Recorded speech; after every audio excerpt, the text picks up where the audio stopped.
Alright guys, just want to say well done for making it to the end of the module. This is the final slide. We're going to do some really important summaries. This is going to be the last time we're going to look at the time and sales. I don't actually use it myself, but there's some critical reasons why I wanted to introduce it at this stage. Like I've already said, it's raw data in its purest format. So let's just quickly summarize what it is that we were seeing on the time and sales in terms of transactional data. Now, I should also quickly say that there's bound to be many of you, and don't think you're the only one if you feel like this. I felt like this at the start. You may be sitting there thinking, Envy, I haven't got a clue. What is going on? There's too much information, there's too many columns, it's just too much. I'm just normally used to seeing the bid and offer. Now I'm seeing these four new columns. Guys, it's normal. It's a lot of information to take in. In the next module, I'm going to build this entire thing up for you from scratch using the fruit and vegetable market, and then we're going to come back to the financial market. So don't worry, we're going to go through everything again. I totally understand that it's going to be quite overwhelming at first, and look, it's perfectly normal. However, for the sake of completion and to summarize this, because we're not going to come back to time and sales, I just want you to know what is crucial that you understand before you move on, is the differences between the spot and the futures,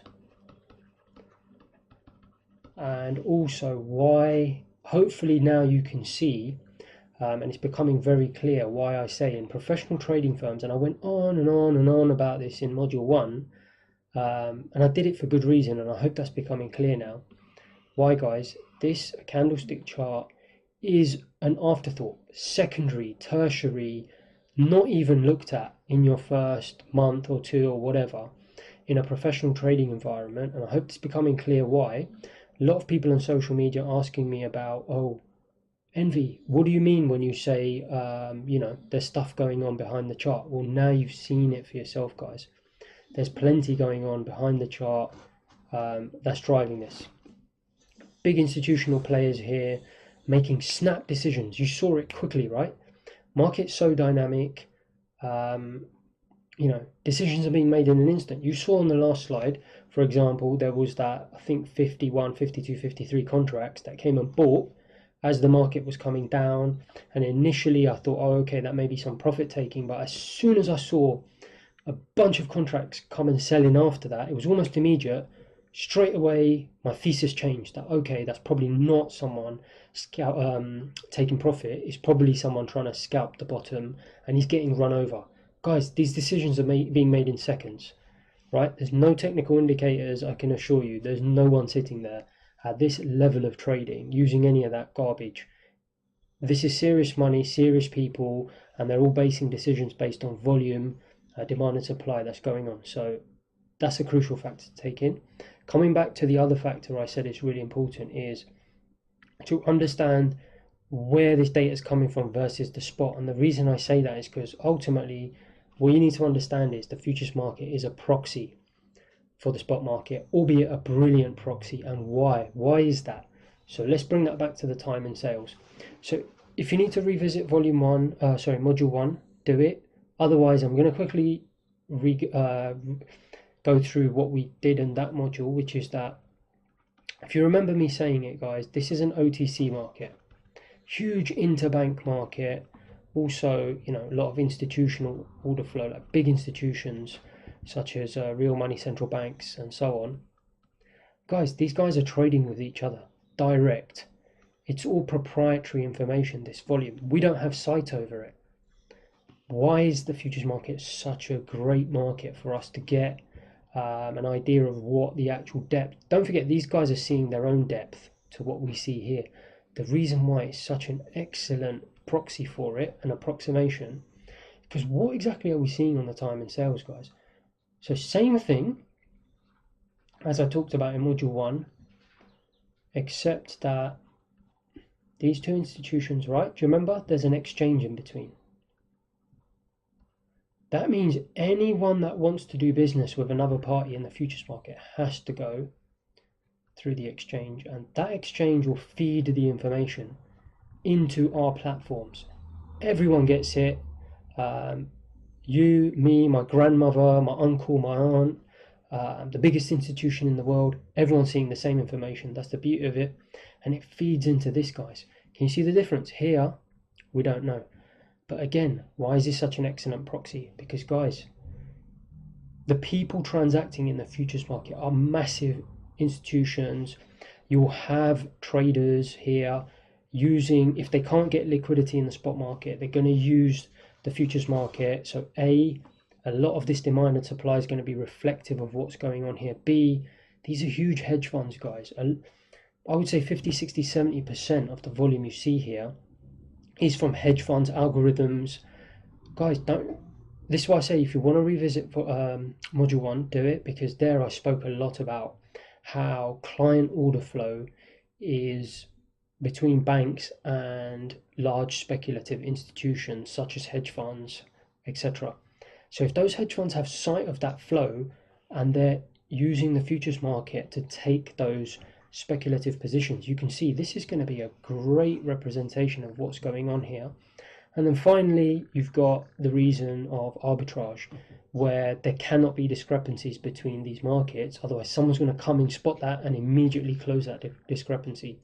So for those reasons, this is a perfect and really the only option we have available to us, so we can see true supply and demand in the market.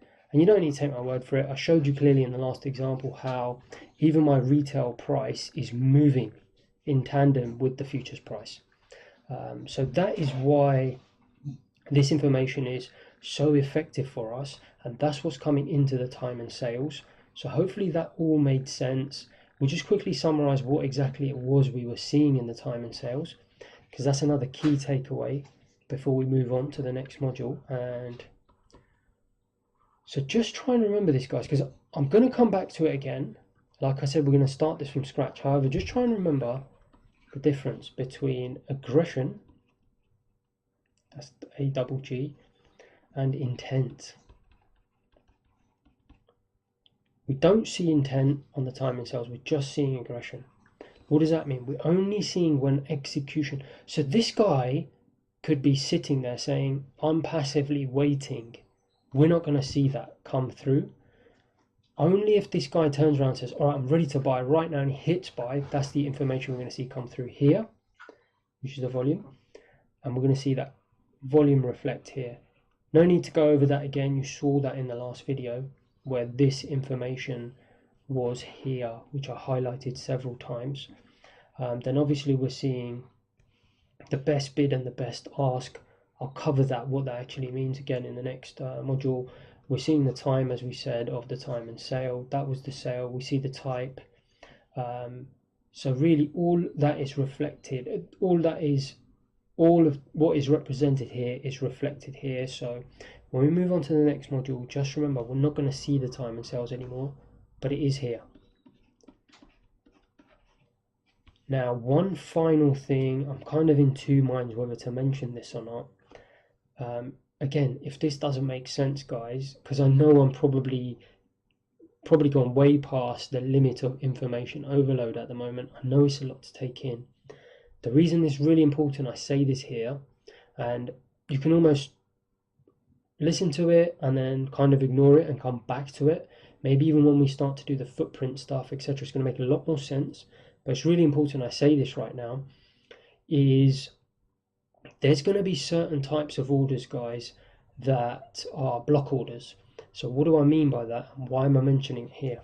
Well, if you noticed in the last example, and I didn't want to say it then because there was a lot going on, when there was a transaction, I think there was about 17 or whatever it was, let's say it was here. So someone's bought, right, an ask trade. Let's count this up. 1 plus 3 is 4, 5, 8, 10, 11, 12, 14, 15, 16, right? So not quite 17, but let's say it's 16. What we don't know on the time and sales, and it's the way that the exchange, so for FX futures is the CME. It could be any exchange in the world. The way the exchange sends the data to us when these guys are transacting with each other, is they split this out. We don't know if this chap could be someone from a big institution says, right, I want to buy 16 contracts in one go. We don't know whether that was one person buying 16 or whether it was, can you see, 1, 2, 3, 4, 5, 6, 7, 8, 9. Was it 10 people on the aggressive side? Because what this is doing is it splits it out according to the orders on the passive side. Again, like I said, this may be very confusing for you right now, but you can come back and revisit it. Take my word for it right now. When we come back, it will make a lot more sense. You may even revisit this in a month's time once all of this is kind of settled in and it makes sense. This is going to make a lot more sense to you then. But let me leave it here for reference now. So again, I'm going to repeat that. We do not know if this is one guy placing 16 orders or whether it's 16 people or whether it's however many are here, 8. Why is that? Because what the CME is doing when it sends us this data is it's sending us this data according to the passive side. Now, what I mean by that is someone probably had a pending order on the offer, on the ask for 1. Someone else had 1. Someone else had 2. Someone else had etc. etc. Do you see what I mean? 4, 5, 6, 7, 8. All these contracts, people were sitting there with pending orders, limit orders.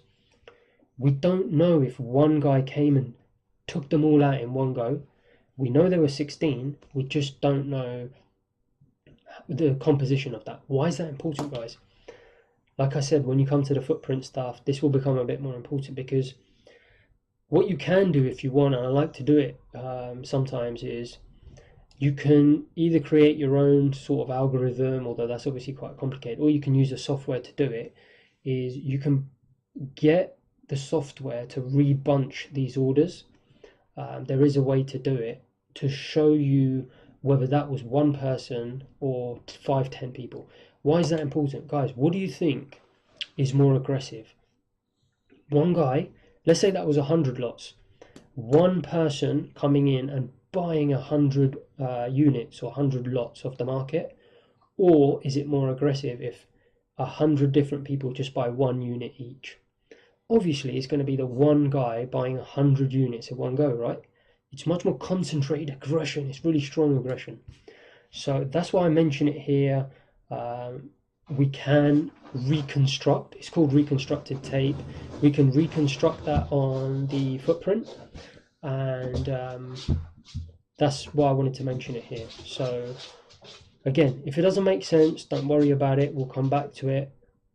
Great work sticking all the way through this module. I'll see you in the next module, guys. See you later.